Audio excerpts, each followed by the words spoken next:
अरे वेड्या 7 कोटी घरं सोन्याची आहेत रावणाची. किती दादा किती बर का? धोंड्याचा महिना अर्धा तोळा घातला आपल्या सासऱ्यानं आपल्याला, तरी आपली बायको आणि आपण महिनाभर स्टेटस ठेवत होतो. लाडाचा जावाई गेला सासरवाडीला महिनाभर. अरे कंटाळा आला त्या स्टेटसचा. महिनाभर 7 कोटी घरं. किती? 7. एका घराची एक चौकट 22.5 क्विंटल. दुसऱ्या महिन्यामधलं वर्णन आहे. एका घराची एक चौकट 22.5 क्विंटल. 3,500-4,000 हजार चौकटी असणार एक घर. अशी 7 कोटी घरं सोन्याची बर का?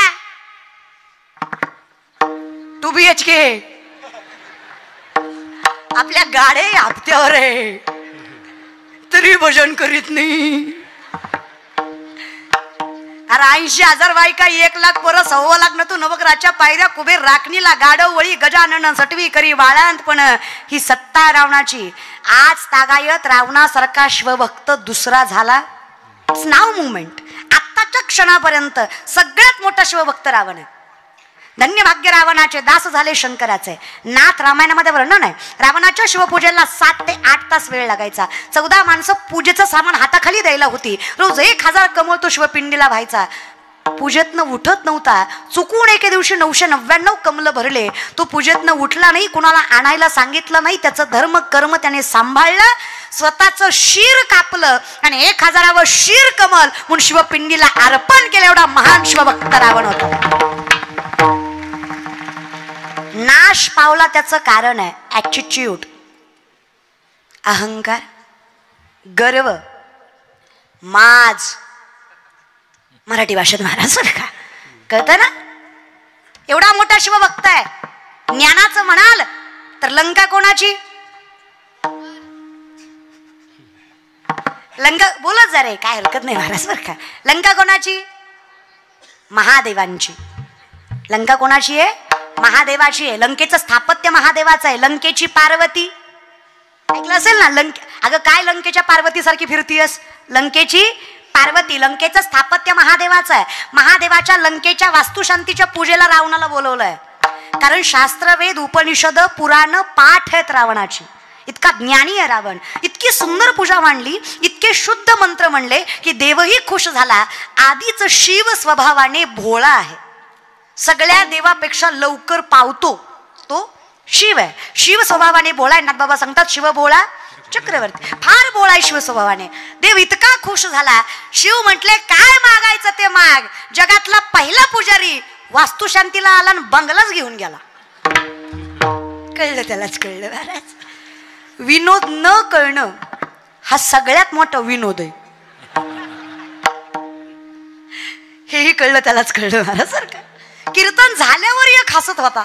म्हणलं झालं आता का हसतो? ती म्हणला सुरुवातीचा विनोद आता कळला. अरे मग तो एवढ्या वेळ करत काय होता? विचित्र लोक मेंटॅलिटी ठेवून बसत नाहीत कीर्तनाला. हा विनंती आहे चला या विषयाकडे. हा मग महाराज इतका ज्ञानी रावण आहे, एवढा मोठा शिवभक्त आहे. बरं सत्ता नवग्रहाच्या पायऱ्या कुबेर राखणीला गाढव वळी गजानन सटवी करी बाळांतपण ही सत्ता आहे रावणाची. ताकद 3दा कैलास हलवला बाबानं. एकदा नाही दोनदा नाही, कितीदा? 3दा कैलास हलवला रावणानं. एवढा ताकदवान आहे, एवढा सत्ताधीश आहे, एवढा श्रीमंत आहे, एवढा मोठा भक्त आहे, तरी फक्त अहंकारामुळे भजन करण्याचा फायदा झाला. एवढा जरी मोठा असला, जोपर्यंत रामाच्या चरणावर मस्तक नाही तोपर्यंत मोक्ष नाही. हे नामचिंतनाचं सगळ्यात मोठं तत्व आहे. विचार करा, तसल्याला नमतं घ्यावं लागलं.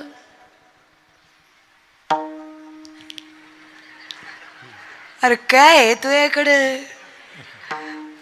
पण कसला माज महाराज. त्याला म्हणा बोल नको, त्याला म्हणा बोल नको, खानदानाचा नाश करीन. अरे होय रे दादा, विनंती आहे माझी. स्वाभिमान घाण ठेवू नका, पण अभिमान नको ना.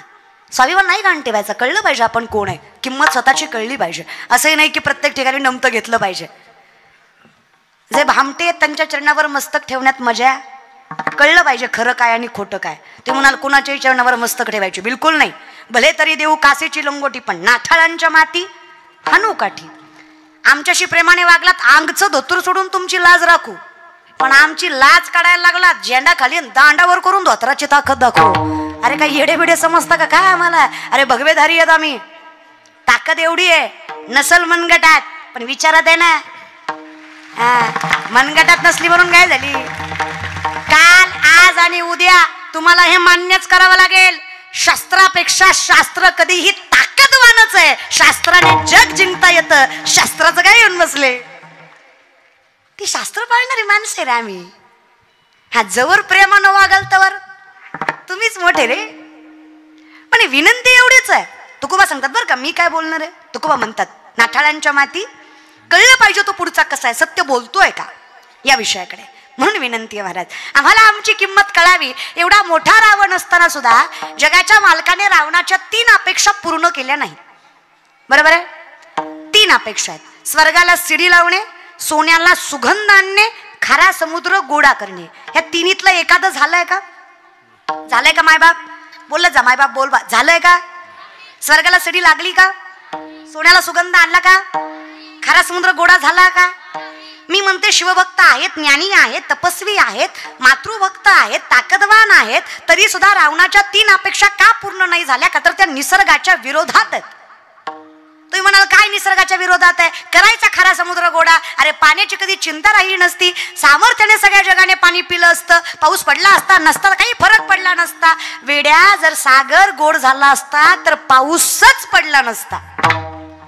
बरोबर आहे? तुम्ही भूगोल शिकताय, सायन्स शिकताय. तुम्ही बाष्पीभवन झाल्याशिवाय, त्या बाष्पीभवनाचं पाण्यात थेंबात रूपांतर झाल्याशिवाय ते पाणी बागारी आपल्या जमिनीवर पडत.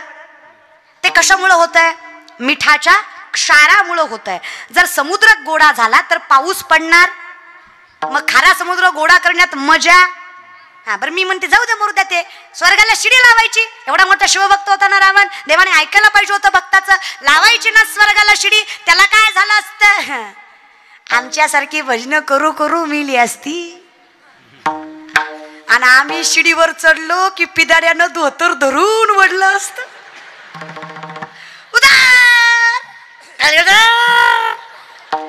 महाराज म्हणला असता जाय तू महाराज. हा ना, खरं खोटं काही राहिलं नसतं, सत्य असत्य राहिलं. पण मी म्हणते मरू द्या, आणायचा ना सोन्याला सुगंध. सोन्याला सुगंध नसतो बरं का.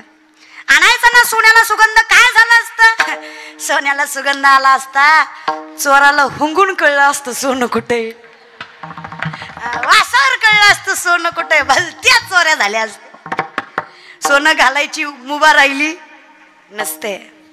हे निसर्गाच्या विरोधात आहे. मग माऊली म्हणताय तेही विरोधाभासच आहे की हो.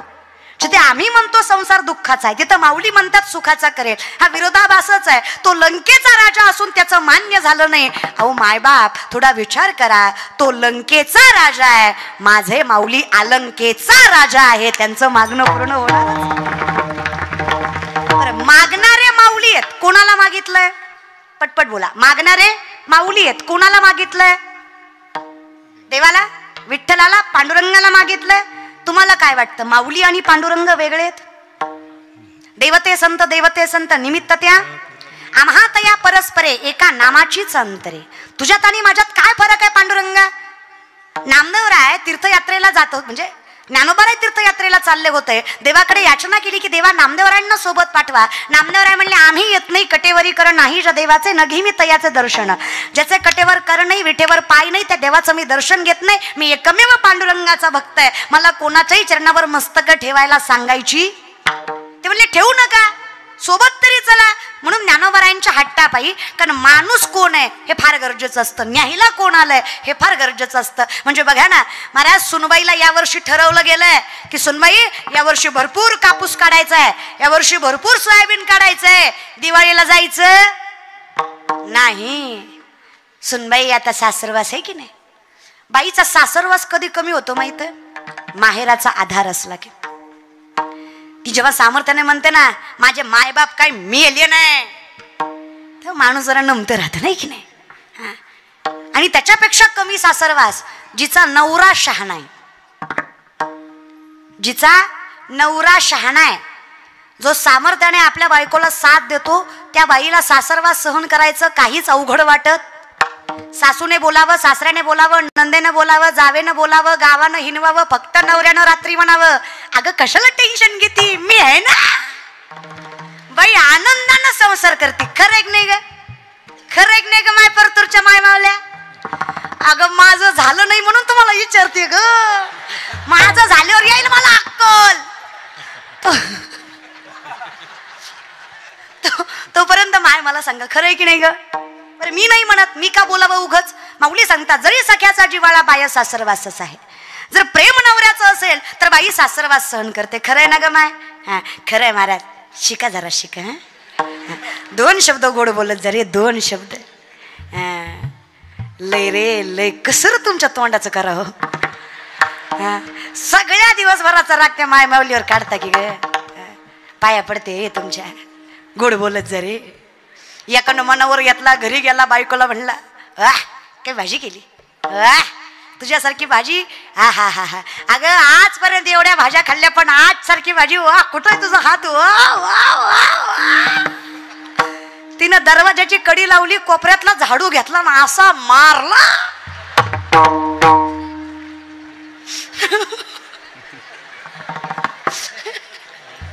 नवरा म्हणला, ताईच म्हणले होते कौतुक. अरे पण लगेच नाही, थोडा वेळ दे ना. केलं कौतुक, कौतुक केलं तरी मारलं. का ग मारलास. कोणी मेल्या, आयुष्यभर या हातानं करून खाऊ घातलं तुला, घर सोडून आले माझं, दीर्घ भरलं तुझं, एवढी वर्ष तुझी जीभ नाही झडली. आज पहिली बार शेजारणीच्यातनं भाजी आणली होती.